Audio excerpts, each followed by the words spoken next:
지난 50년 동안 하나님께서 우리 교회와 또 우리 성도들과 함께해 주셨습니다. 또 앞으로도 우리 주님이 우리 교회와 함께 하실 것이고 우리 성도들과도 함께 하실 줄 믿습니다. 그래서 우리에게는 소망이 있어요. 우리 대림교회는 소망이 있는 줄로 믿습니다. 우리 성도들에게 소망이 있는 줄로 믿습니다. 우리는 지난 1년 동안 감염병이 우리의 인생에 얼마나 큰 폐해를 끼칠 수 있는가 눈으로 목격을 하게 되었습니다. 중세시대의 패스트, 또 조선시대의 역병, 스페인 독감, 남의 얘기인 줄만 알았어요. 먼 나라 이야기인 줄만 알았습니다. 그런데 오늘 우리들의 이야기입니다. 또 앞으로 우리가 살아갈 날들을 생각해 볼 때에 그런 일이 다시 없으리라는 법이 없다는 사실을 우리가 잘 알고 있습니다. 우리는 그 어느 때보다도 지금 위기의 시대를 살아가고 있는 것 같아요. 그런데 우리에게는 그래도 소망이 있죠. 왜냐하면 하나님과 함께하는 인생은 하나님이 위기를 기회로 만들어 주시고 절망을 소망으로 변화시켜 주시기 때문입니다. 2000년 기독교 역사 속에서 주님의 몸 된 교회에 위기가 없었던 적은 단 한 번도 없습니다. 지금 이 시대보다도 더 어려웠던 때, 더 위기였던 때도 얼마나 많았는지 몰라요. 숱한 이단들의 도전이 있었고 잘못된 사상이 우리의 믿음을 오염시킬 때도 있었습니다. 나라의 어려움이 있었고 민족적 어려움이 있을 때 교회에게 도움을 요청합니다. 그때마다 우리 교회는 그 요구에 응답하였죠. 하다못해 우리나라만 생각해 보더라도 구한말, 일제강점기 때 또 한국전쟁을 거치면서 얼마나 어려운 시기를 보냈습니까? 그 어려운 때 민족의 교회는 또 세계 교회는 그냥 있지 않았어요. 복음 들고 선교사들이 이 땅에 들어와서 학교를 세우고 교회를 세우고 병원을 세우고 고아원을 세우고 병든 자, 가난한 자, 아픈 자들을 돌보는 일을 감당했죠. 그래서 오히려 위기의 때에 주님의 몸 된 교회는 더 견고해졌고 위기의 때에 오히려 하나님의 백성들의 믿음은 더 순결해졌습니다. 저는 오늘 이 시대에도 그럴 줄로 믿습니다. 지금은 어려운 것 같아요. 겉으로 볼 때는 지금 진짜 위기인 것 같아요. 그렇지 않습니다.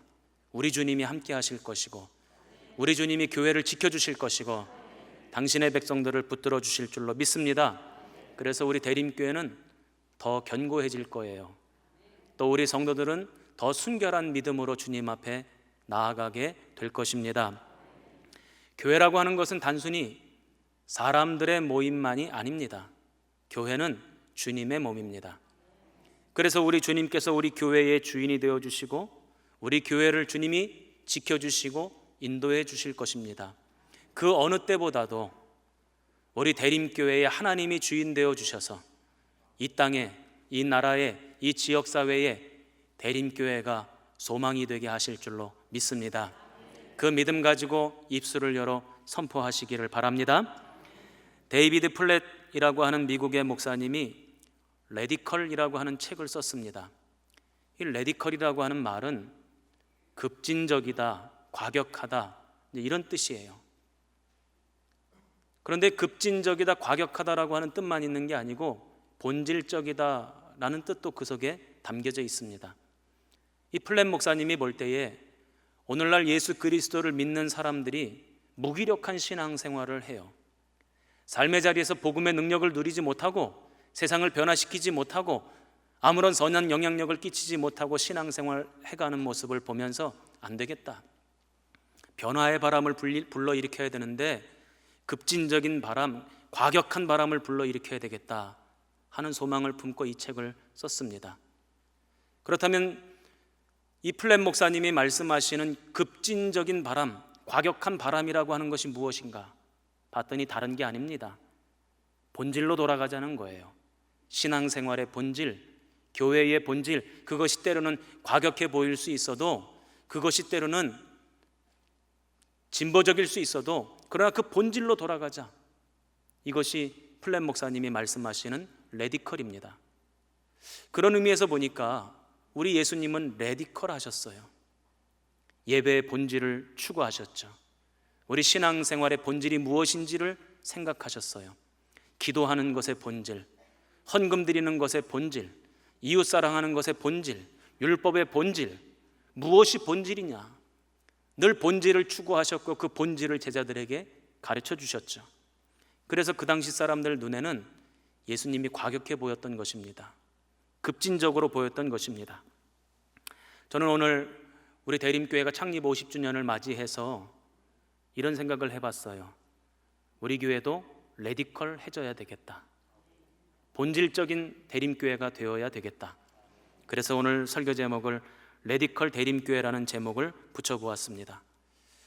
작년 한 해 동안 저는 코로나를 경험하면서 우리 교회의 위기, 신앙생활의 위기를 직면하며 본질적인 것을 고민하지 않을 수 없었습니다. 도대체 교회라고 하는 것이 무엇이냐? 교회는 왜 존재해야 되는 것이냐? 우리 교회가 앞으로 어디에다가 더 힘을 쏟고 더 마음을 쏟아야 되느냐? 늘 이 고민을 하게 되었습니다. 지금도 마찬가지예요. 그랬을 때 성경에 답이 있죠. 오늘 성경에 보니까 안디옥 교회의 이야기가 나옵니다. 그 당시 초대교회 가운데에 가장 레디컬한 교회, 본질적인 교회가 어느 교회였느냐? 바로 이 안디옥 교회예요. 그래서 안디옥 교회 교인들이 제일 처음으로 역사적으로 그리스도인이다라고 하는 칭함을 받게 되었다는 것입니다.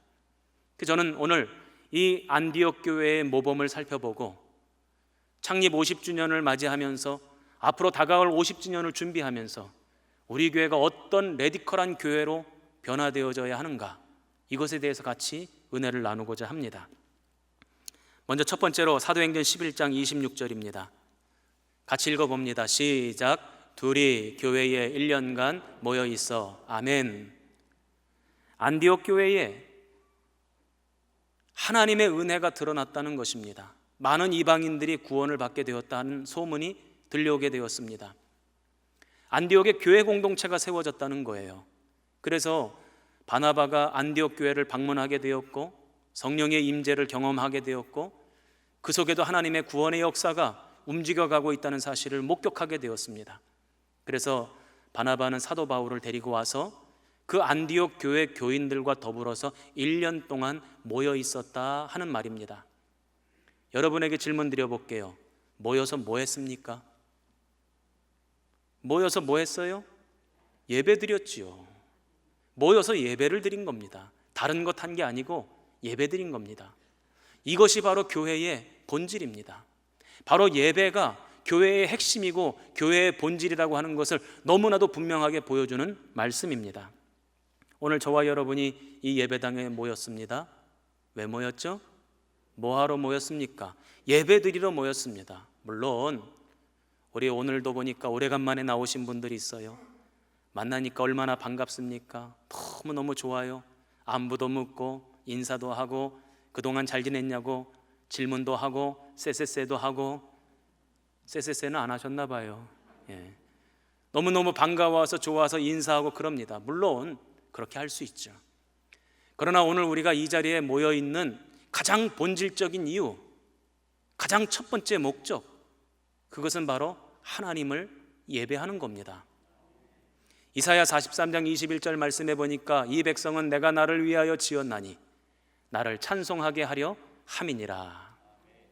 하나님이 우리를 만드신 목적을 정확하게 표현하고 계십니다. 찬송 부르게 하려고, 예배 드리게 하려고 우리를 지으셨다는 거예요. 하나님께서 교회를 세우실 때도 그냥 세우신 것이 아닙니다. 예배하는 공동체로 만드시려고 교회를 세우셨다 하는 것입니다. 하나님이 이스라엘 백성들을 애굽에서 탈출시키셨습니다. 광야 40년을 겪게 하셨어요. 그리고 가나안 땅으로 인도하셨죠. 왜 그렇게 하셨습니까? 아이고, 노예 생활하니까 안 됐네, 불쌍하네, 노예에서 풀려나서 자유롭게 행복하게 복되게 살라고 그렇게 하셨습니까? 아니에요.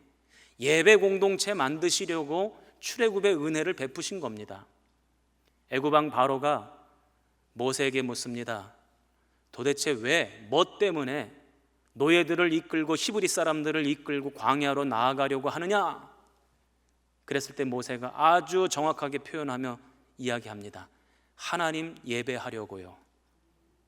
오늘 저와 여러분도 이 자리에 왜 나오셨습니까? 하나님 예배하려고.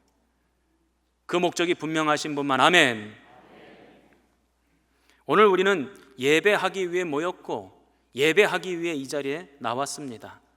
출애굽기는 무엇이냐? 애굽에 놓여있던 히브리 사람들이 하나님의 은혜를 경험하고 하나님을 예배하는 공동체로 조금씩 변화되어져 가는 과정을 그려놓은 것, 그것이 바로 출애굽기예요. 오늘 우리도 마찬가지입니다. 하나님을 예배하는 공동체로 조금씩 변화되어져 가는 거죠. 오늘 본문에도 안디옥 교회 이야기가 나옵니다. 우리 사도행전 말씀을 보면 안디옥 교회는 두 군데가 나와요. 수리아 안디옥 교회가 있고 비시디아 안디옥 교회가 있습니다. 오늘 처음 아셨습니까? 두 군데 안디옥 교회가 있어요. 오늘 성경에 나오는 안디옥 교회는 수리아 안디옥 교회고, 나중에 사도 바울이 1차 전도 여정을 가서 복음을 전한 곳이 비시디아 안디옥이라고 하는 곳입니다. 오늘 그러니까 이 말씀은 수리아 안디옥 교회 얘기죠. 이 수리아 안디옥에 교회가 세워졌다는 거예요. 그러면 교회가 세워졌다는 얘기는 건물을 지었다는 얘기입니까? 아닙니다. 수리아 안디옥에 하나님을 예배하는 공동체가 만들어졌다, 그 얘기입니다. 우리 교회가 50년 전에 처음 교회 창립이 되었을 때 이렇게 건물부터 지어놓고 그리고 교회가 시작되었습니까? 아닐 거예요. 오늘 우리는 얼마나 아름다운 예배당에서 지금 예배를 드립니까? 이 예배당이 있기까지 우리 성도들의 헌신과 땀방울, 눈물의 기도, 교회를 사랑하는 마음, 이 모든 것들이 오늘 이 속에 다 녹아져 있는 거예요. 이 카페트며 강대상이며 이 LED 모니터며 이 모든 것들이 눈에 보이는 그 이면에 우리 성도들의 충성과 사랑이 그 속에 담겨져 있죠. 너무나도 아름다운 예배당을 허락하신 하나님께 감사드립니다. 그러나 이 예배당이 교회가 아니에요. 교회는 무엇이냐? 예배드리는 공동체가 바로 교회라고 하는 것이죠. 그래서 건물은 없어도 교회가 될 수 있지만 예배가 없이는 교회가 될 수 없는 거죠. 그래서 오늘 우리가 더욱더 붙들어야 되는 것이 무엇이냐? 이 건물이 아니라 오늘 이 예배인 줄로 믿습니다. 얼마 전에 저는 강화도 교산교회에 다녀왔는데 그 교회에 별명이 하나 있더라고요. 어머니 교회래요. 강화도에 있는 수없이 많은 교회들 가운데 제일 먼저 생긴 교회랍니다. 강화도 교산리에 이승만이라고 하는 사람이 살았는데 젊은 시절 저 인천 제물포에 나가서 장사를 하다가 선교사님을 만나고 복음을 영접했습니다. 예수를 믿게 되었고 선교사님이 세례를 받으라고 하니까 어머니가 세례받기 전까지는 제가 먼저 세례받지 않겠습니다. 그렇게 다짐을 하고는 다시 고향 땅으로 돌아와요. 그리고는 어머니에게 전도를 합니다. 그래서 어머니도 예수를 믿게 됩니다. 둘 다 예수를 믿고 난 다음에 선교사님에게 연락을 합니다. 어머니와 제가 세례받았으면 좋겠습니다. 선교사님 강화도로 좀 오세요. 그래서 그 당시 감리교 존스 선교사가 인천 앞바다에서 나룻배를 타고 강화도로 들어갑니다. 근데 이 강화도 사람들이 서양 선교사가 섬에 못 들어오게 막아서는 거예요. 그래서 어쩔 수 없이 이 이승환이라는 사람이 어머니를 업고 그 나룻배에 타서 배에서 선상에서 세례를 받게 됩니다. 어머니가 세례를 받고 이 이승환이라는 사람이 세례를 받고, 그리고는 이 두 사람이 자신의 집으로 돌아가서 거기서 어머니와 아들이 예배를 드리기 시작한 것, 바로 이게 교산교회의 출발이고 시작이었습니다. 예배가 교회의 시작이었던 거예요. 그래서 이 교산교회로부터 복음이 전파되어져서 강화도에 수백 개의 교회가 생겨나기 시작했답니다. 그래서 지금도 강화도 가보면은요, 시골에 있는 작은 교회인데 교회 역사가 100년이 넘는 교회들이 얼마나 많은지 몰라요. 그 첫 출발이 무엇입니까? 바로 예배죠. 예배. 오늘 저는 우리 성도들에게 부탁드리고 싶은 것이 있습니다. 오늘 우리가 다짐해야 될 것이 있습니다. 결단해야 될 것이 있습니다. 우리 스스로를 규정해야 될 것이 있습니다. 그게 뭐냐? 우리 교회는 예배하는 공동체다. 한번 따라해 보시기 바랍니다. 우리 교회는 뭐 하는 공동체다? 하나님을 예배하는 공동체다. 이게 바로 우리 교회의 본질이라고 하는 것이죠. 우리 교회는 50년 전에 이곳에 세워질 때부터 예배를 드렸을 것입니다. 한 번도 예배가 멈춘 적이 없어요. 또 앞으로도 예배가 멈추지 않을 것이라고 저는 믿습니다. 작년 코로나를 겪으면서 너무나 어려웠잖아요. 예배 드리는 것이 너무나 어려웠어요. 그러나 아무리 어렵다고 해도 포기할 수는 없었습니다. 장소가 달라도 방식은 달라도 우리의 예배는 절대 포기될 수 없었죠. 이것은 앞으로도 마찬가지입니다. 저는 코로나가 이제 조만간에 종식될 것이라고 믿습니다. 다시 한번 제가 선포할게요. 코로나는 조만간에 종식될 줄로 믿습니다. 그때 우리 성도들은 예배를 온전히 회복해야 합니다. 그렇다고 지금 예배가 아닌 건 아니지만 그때 되면 온전히 우리의 예배가 회복되어져야 하고 또 예배가 다시금 세워져야 합니다. 그러기 위해서는 우리의 예배가 우리 식대로 예배를 드리는 것이 아니라 하나님의 식대로, 하나님의 법대로 예배를 드려야죠. 그러기 위해서는 무엇보다도 시간이 구별되어져야 하고 공간이 구별되어져야 합니다. 오늘 우리가 지금 이렇게 예배 드리는 이 장면이 녹화가 되어지잖아요. 그리고 인터넷에 올라가 있습니다. 제가 우리 부목사님들에게 그랬어요. 예배 드리는 이 실황 중계를 인터넷에서 올렸다가 오늘 하루 동안은 그냥 놔두고 월요일 아침쯤 되면 예배 실황은 없애고 설교만 남겨놔라. 제가 이제 그런 부탁을 드렸어요. 왜냐하면 여러 가지 사정과 처지가 있어서 참여하지 못하고 또 예배 시간을 지키지 못한 분들을 위해서 그렇게 했으면 좋겠다. 그러나 그런 얘기를 하면서 사실은 제 마음속에 좀 씁쓸함이 있었습니다. 아마도 이 시간 예배를 드리는 분들도 계시겠지만 그 영상이 하루 종일 올라가 있거든요. 지금 좀 늦게 일어났는데 한 1시간 뒤에 어차피 영상은 있으니까 그때 좀 예배 드리면 되지 뭐. 오늘 바쁜 일이 있는데 뭐 결혼식이 있는데 다른 일이 있는데 이따 저녁 때 모여가지고 영상 보면서 예배 드리면 되지. 충분히 그럴 수 있죠. 그러나 어찌 보면 그것은 시간을 구별하는 것은 아니에요. 내가 바쁘지만 해야 될 일이 있지만 일주일에 이 시간만큼은 내 것이 아니고 우리 주님께 드리겠다. 다시 한번 할게요. 내가 바쁘고 힘들고 분주하고 많은 일들이 있지만 주일날 이 시간만큼은 하나님 앞에 드리겠다. 이 구별함이 있어야 우리의 예배가 온전할 수 있는 거죠. 이것은 장소도 마찬가지입니다. 온라인으로 예배를 드리면서 소파에 앉아서 예배 드릴 때도 있고 방바닥에 앉아 예배 드릴 때도 있고 식탁에 앉아 예배 드릴 때도 있고 침대에 누워 있을 때도 있고 어쩌면 그럴 수 있다는 거예요. 그렇게 예배를 드리면서 과연 예배당에 나와서 예배 드리는 사람들만큼 마음의 자세, 몸의 자세가 제대로 예배 드리는 사람으로서의 자세가 되어져 있는가? 그럴 수도 있지만 않을 가능성이 너무너무 높은 거죠.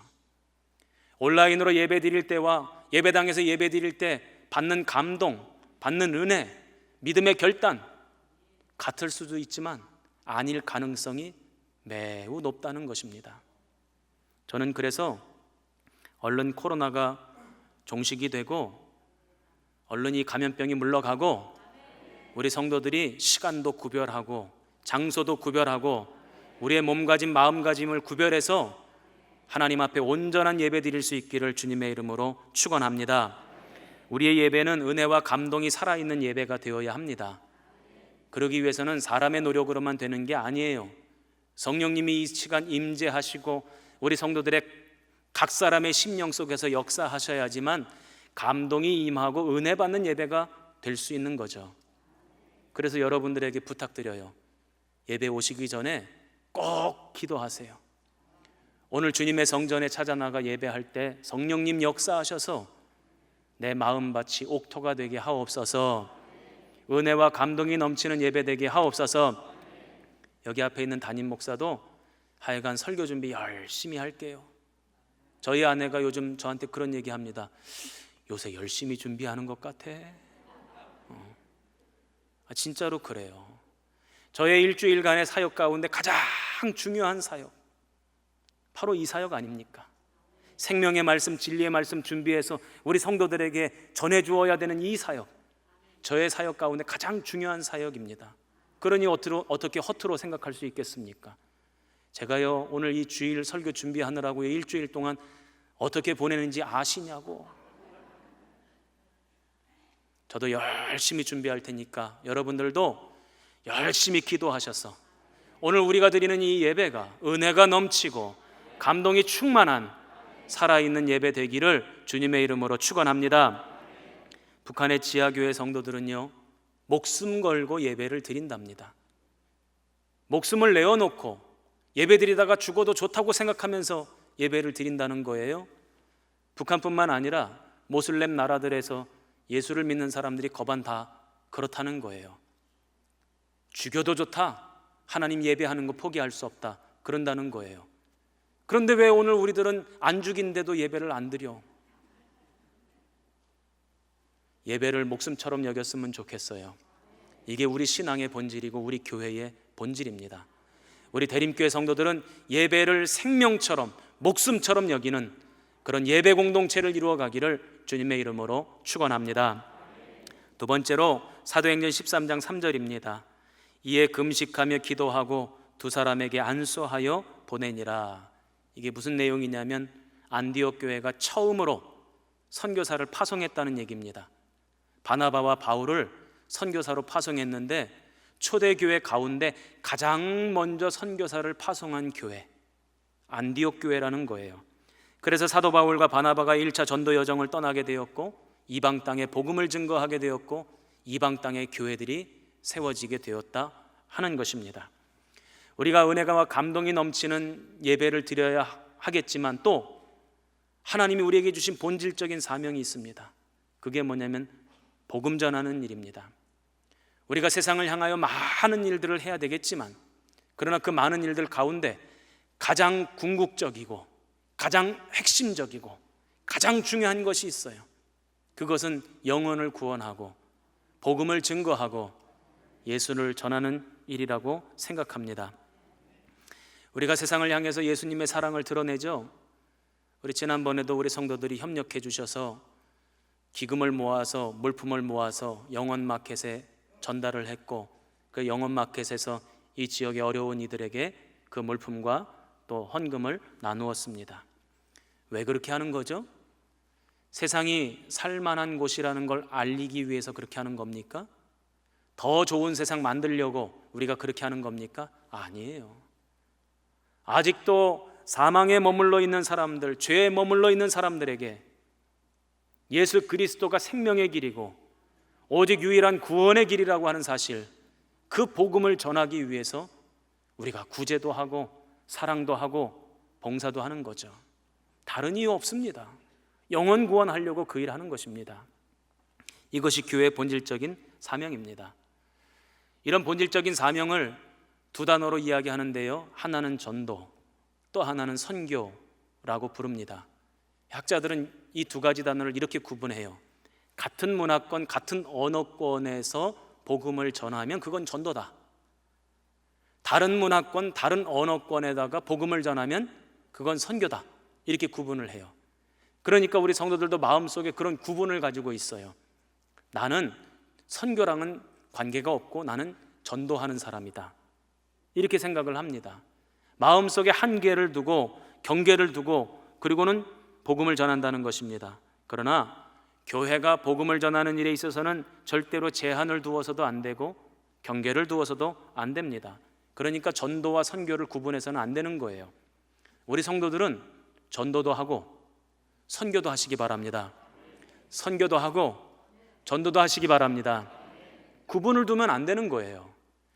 사도행전 11장 19절 말씀해 보니까 흩어진 자들이 베니게와 구브로와 안디옥까지 이르러 유대인에게만 말씀을 전하는데, 말씀을 누구에게만 전했답니까? 유대인에게만 전했대요. 유대인에게만 복음을 전했다는 거예요. 유대인에게만 말씀을 가르쳤다는 거예요. 유대인에게만 전도 대상자를 한정지었다 하는 것입니다. 이게 하나님의 뜻입니까? 아닙니다. 하나님의 뜻은 그 경계를 넘어서는 겁니다. 그 지경을 넘어서는 거예요. 그 한계를 넘어서는 겁니다. 그런데 이 일을 제일 먼저 한 교회가 어느 교회냐? 바로 오늘 성경에 나오는 안디옥 교회입니다. 사도행전 11장 20절입니다. 안디옥에 이르러 헬라인에게도 말하여 주 예수를 전파하였다.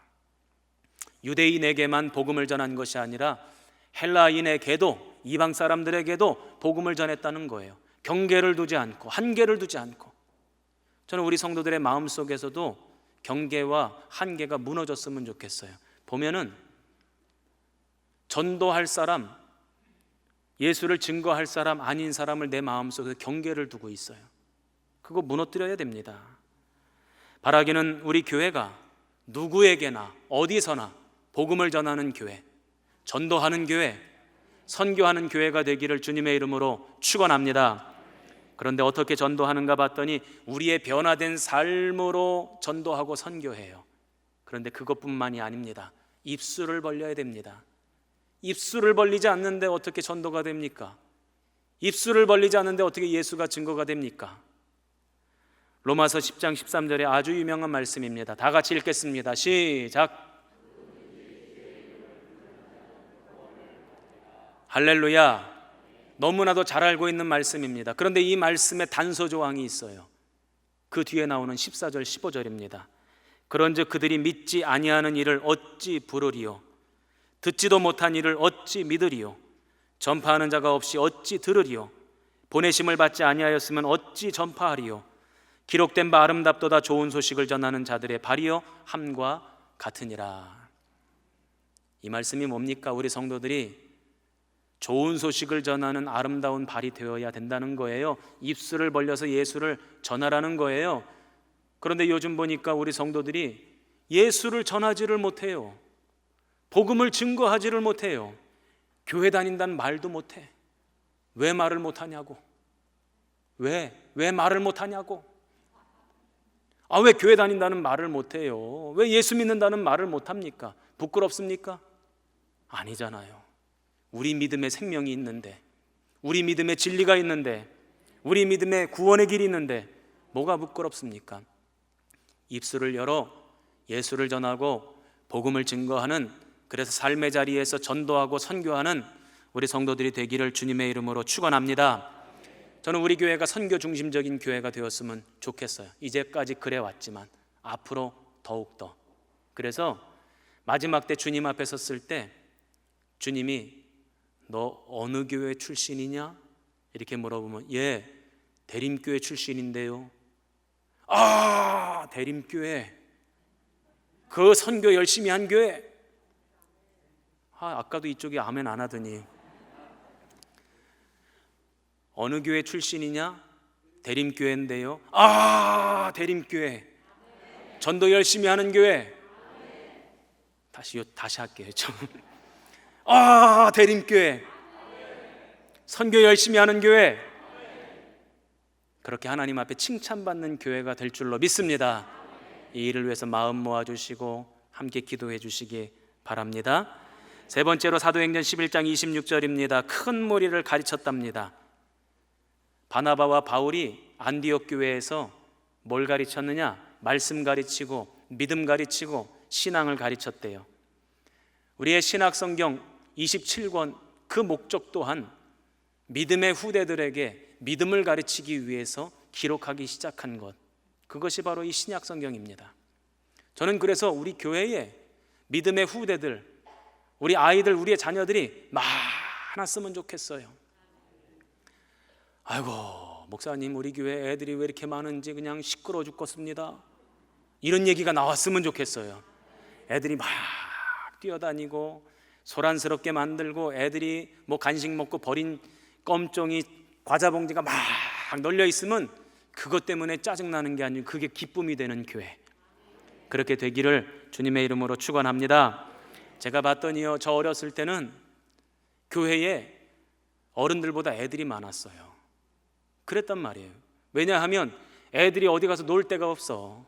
그러니까 다 동네 애들은 다 교회로 모여가지고 교회에서 놀죠, 교회에서 간식 먹죠, 교회에서 노래도 배우죠, 교회에서 연극도 하죠, 교회에서 악기도 배우죠, 교회에서 중창도 하죠, 합창도 하죠, 독창도 하죠, 교회에서 연애도 하죠. 교회에서 다 했다고. 그래서 교회 오빠가 생긴 것 아닙니까? 저는 우리 교회에 교회 오빠들이 많아질지어다. 아니, 교회에서 연애도 해야죠. 그런데 오늘날 교회에 애들이 없어요. 선교단체에서 어느 민족이나 어느 나라에 선교사를 보내야 된다라고 생각하고 정책을 수립할 때 그 기준이 되는 것이 있습니다. 전체 인구의 3%가 복음화율이 안 되면 선교사를 보내야 된다, 이렇게 생각을 해요. 그런데 놀랍게도 오늘 이 시대에 우리 한국교회의 청소년 아이들, 청년 아이들이 3%가 안 된답니다. 그러니까 우리 청소년 애들, 청년 애들이 미전도 종족인 거예요. 그러니 오늘 이 시대에 우리 대림교회가 선교사를 파송하는 마음으로 다음 세대를 길러내야 되고 양육해야 되고 다음 세대의 믿음을 전수해 주어야 될 줄로 믿습니다. 그래서 지금보다 5년 뒤, 10년 뒤, 15년 뒤, 20년 뒤 우리 교회에 아이들이 많아져서 아이들 뛰어다니는 소리가 넘쳐나는, 웃음소리가 넘쳐나는 그런 교회 되기를 주님의 이름으로 축원합니다. 그렇게 될 줄로 믿습니다. 우리 원로 목사님이 은퇴하실 때 벌써 만 3년이 지났잖아요. 근데 우리 원로 목사님이 3330 비전을 교인들에게 선포하고 같이 기도하자고 그러시고 그 비전을 붙잡고 목회를 해오셨는데 은퇴하시면서 저한테 그러시는 거예요. 강 목사님, 하나님이 나에게 3330 비전을 주셨는데 이제 그거는 시대가 다 됐고 목사님이 새로운 비전을 선포하고 성도들과 함께 기도하면서 나가셨으면 좋겠어요. 그러면서 우리 원로 목사님 뭐라고 말씀하셨냐면 1만 성도 목표하고 기도했으면 좋겠다고 그러시는 거예요. 그래서 제가 하고 겁을 먹었지 처음에. 그런데 기도하면 기도할수록 하나님이 그 마음을 주시는 겁니다. 그래서 저는 오늘 새로운 비전을 여러분들에게 말씀드리고 싶어요. 우리 대림교회는 1만 예배 공동체, 1,000 교회 학교, 100명 선교사. 그래서 비전 111 한번 따라해 보세요. 비전 몇? 1만 명 예배 공동체, 1,000명 교회 학교, 100명 선교사 파송하는 교회. 그저 단순히 우리 교회 몸집을 키우겠다는 얘기가 아닙니다. 교회는요, 작은 교회는 작은 교회의 역할이 있고 큰 교회는 큰 교회의 역할이 있어요. 각기 역할이 있는 거예요. 그런데 하나님이 저에게 주신 비전은 뭐냐면요, 너 유다 지파여 선봉에 서라. 강 목사야, 너는 유다 지파다. 다른 목사님들에 비해서 너는 유다 지파니까 뒷공무니에 쓸 생각하지 말고 앞장서라. 네가 목회하는 교회도 뒷공무니에 쓰지 말고 다른 교회 쫓아가는 교회 되지 말고 앞장서는 교회가 되라. 저는 그래서 우리 대림교회가 감리교단을 이끌고 가고 우리 한국교회를 선도하는 교회가 될 줄로 믿습니다. 그러려면 111이 돼야 됩니다. 이것은 하나님의 주신 비전이고 사람이 세운 계획이 아니고 하나님이 주신 계획이기 때문에 하나님께서 이루실 줄로 믿습니다. 그날 하나님의 역사를 목도하고 감사하며 기뻐하는, 그렇게 예배하는 우리 성도들 될 줄로 믿습니다. 너 유다 지파여 선봉에 서라. 여기 앞에 있는 담임 목사와 함께 우리 성도들이 유다 지파가 되어 한국 교회를 이끌고 나가는 복된 교회 될 줄로 믿습니다.